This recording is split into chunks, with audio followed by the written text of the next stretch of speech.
உங்கள் வீட்டில் யாராவது திடீரென என்னங்க இது, ஒரு மருத்துவரும் கண்டுபிடிக்க முடியாத ஒரு உடல் வலி, ஒரு அசதி, ஒரு சோர்வுன்னு சொல்றாங்களா? இல்லைங்க. உங்க தொழில்ல, உங்க வியாபாரத்துல, உங்க வாழ்க்கையில முன்னேற்றம் வரவேண்டிய இடத்துல தொடர்ந்து தடைகள், பின்னடைவுகள், எதிர்பாராத சிக்கல்கள் வந்துட்டே இருக்கா? இதையெல்லாம் பார்த்துட்டு, இது யாருடைய பொறாமையோ, யாருடைய கண் திருஷ்டியோ, நமக்கு ஏதாவது சூனியம் வச்சிட்டாங்களோன்னு மனசுல ஒரு சந்தேகம், ஒரு பயம் வருதா? கவலைப்படாதீங்க. இதற்கெல்லாம் திருக்குரான் ஒரு சக்தி வாய்ந்த பாதுகாப்பு கவசத்தை, ஒரு அசைக்க முடியாத அரணை நமக்கு கொடுத்திருக்கு. அதுதான் சூரத்துல் ஃபலக். வெறும் 5 சிறிய வசனங்கள் கொண்ட இந்த சூறாவை தினமும் ஓதுவது எப்படி உங்க வாழ்க்கையில ஒரு நிரந்தர பாதுகாப்பு கவசமாக மாறும்?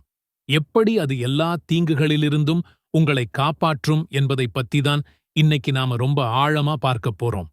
இது வெறும் மந்திரம் இல்ல, ஒரு வாழ்க்கை முறை, ஒரு ஆன்மீக ஃபர்ஸ்ட் எய்ட் கிட்.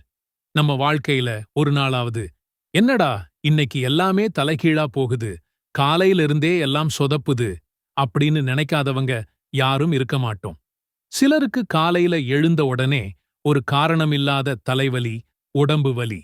சிலருக்கு ஒரு முக்கியமான வேலை, இன்டர்வியூவுக்கு கிளம்பும்போது பைக் ஸ்டார்ட் ஆகாது, இல்லனா கார் பஞ்சர் ஆகிடும். இன்னும் சிலருக்கு கண்ணுக்கு முன்னாலேயே ஒரு வெற்று குழிகள், ஒரு வெறுமை, ஒரு தடுமாற்றம்.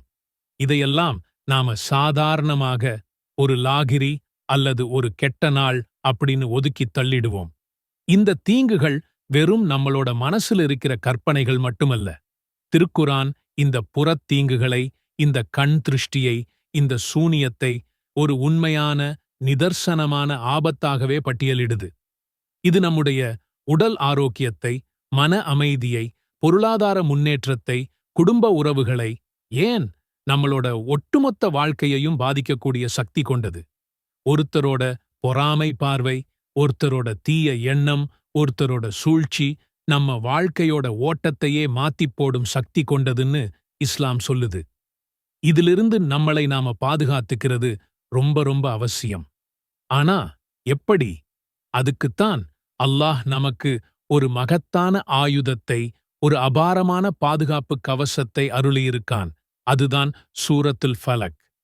சூரத்துல் ஃபலக், இந்த பெயர் கேட்கவே ஒரு புத்துணர்ச்சி தருது இல்லையா? ஃபலக் அப்படின்னா விடியற்காலை அல்லது பகல் வெளிச்சம்னு அர்த்தம். இருளை பிளந்து கொண்டு வரும் அதிகாலை வெளிச்சம் எப்படி எல்லா பயங்களையும், இருளின் தீங்கையும் விரட்டி அடிக்குதோ, அதே மாதிரி இந்த சூரா நம்ம வாழ்க்கையில் சூழ்ந்திருக்கும் எல்லா இருளையும், எல்லா தீங்கையும் விரட்டியடிக்கும். இது திருக்குரானோட 113வது அத்தியாயம். இந்த சூரா மக்காவில் அருளப்பட்டது. இது வெறும் 5 சிறிய வசனங்களைக் கொண்டது. சின்ன சூறாதான், ஆனா இதன் சக்தி மலைக்கும் சமுத்திரத்துக்கும் சமம். அன்னை ஆயிஷா ரலியல்லாஹு அன்ஹா அவர்கள் அறிவிக்கிறாங்க, நபி ஸல்லல்லாஹு அலைஹி வஸல்லம் அவர்களுக்கு எப்போதாவது ஒரு காயம் ஏற்பட்டால், ஒரு பாதிப்பு ஏற்பட்டால், ஒரு சோர்வு ஏற்பட்டால், இறுதியாக இந்த 2 சூறாக்களை ஃபலக் மற்றும் நாஸ் ஓதி தன் உதட்டில் இட்டுக்கொண்டு தன் கைகளை உடல் முழுவதும் தடவிக்கொள்வார்கள். பாத்தீங்களா, நம்ம நபி ஸல்லல்லாஹு அலைஹி வஸல்லம் அவர்களே இதை ஒரு ஆன்மீக மருந்தாக, ஒரு பாதுகாப்பு கவசமாக பயன்படுத்தியிருக்காங்க. இதுதான் நம் ஆன்மீக ஃபர்ஸ்ட் எய்ட் பாக்ஸ். ஒரு சின்ன காயம் வந்தா எப்படி நாம உடனே மருந்து போட்டு கட்டுறோமோ, அதே மாதிரி மனசுக்கோ, உடம்புக்கோ, வாழ்க்கையிலோ ஒரு சின்ன நெருடல் வந்தா உடனே நாம ஓத வேண்டிய சூரா இது. நபியே, நீர் சொல்வீராக, அதிகாலையின் இறைவனிடத்தில் நான் காவல் தேடுகிறேன். இந்த முதல் வசனமே ஒரு சக்தி வாய்ந்த பிரகடனம். நாம் யாரை நோக்கி பாதுகாப்பு தேடுகிறோம்? இருளை நீக்கி பகல் வெளிச்சத்தை கொண்டு வரும் வல்லமை படைத்த இறைவனிடம். அதாவது எந்த சக்தி இருளையும் பயத்தையும் நீக்கி ஒளியை கொண்டு வர முடியுமோ, அந்த வல்லமை படைத்த இறைவனிடம் நாம் பாதுகாப்பு தேடுகிறோம். இதுவே நம்ம மனசுல ஒரு மிகப்பெரிய நம்பிக்கையை விதைக்குது. இறைவன் எல்லாத்தையும் விட பெரியவன். அவன் எந்த இருளையும் நீக்க வல்லவன்கிற உறுதியை இது கொடுக்குது. அவன் படைத்தவற்றின் தீங்கை விட்டும் இது ஒரு பொதுவான பாதுகாப்பு. அல்லாஹ் இந்த உலகத்துல நல்லதையும் படைச்சிருக்கான், கெட்டதையும் படைச்சிருக்கான். நல்லதும் கெட்டதும் இணைந்த இந்த உலகத்துல கெட்ட விஷயங்கள் மூலமா நமக்கு எந்த தீங்கும் வந்துடக்கூடாதுன்னு நாம் பாதுகாப்பு தேடுறோம்.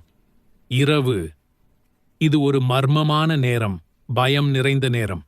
இருள் வந்த இரவுங்கிறது வெறும் சூரியன் மறைஞ்ச நேரம் மட்டுமல்ல, அது நம்ம மனசுல 1008 கேள்விகளை, பயங்களை, கவலைகளை கொட்டும் நேரம். இரவின் அமைதி சில சமயம் நமக்கு பயத்தை கொடுக்கும். இருளில் மறைந்திருக்கும் ஆபத்துகள், திருடர்கள், விஷஜந்துகள், ஏன் தவறான எண்ணங்கள், கெட்ட கனவுகள் கூட இரவில்தான் வரும். இன்னும் முடிச்சுகளில் மந்திரித்து ஊதும் பெண்களின் தீங்கை விட்டும். இந்த வசனம் ரொம்ப நேரடியான ஒரு பாதுகாப்பு.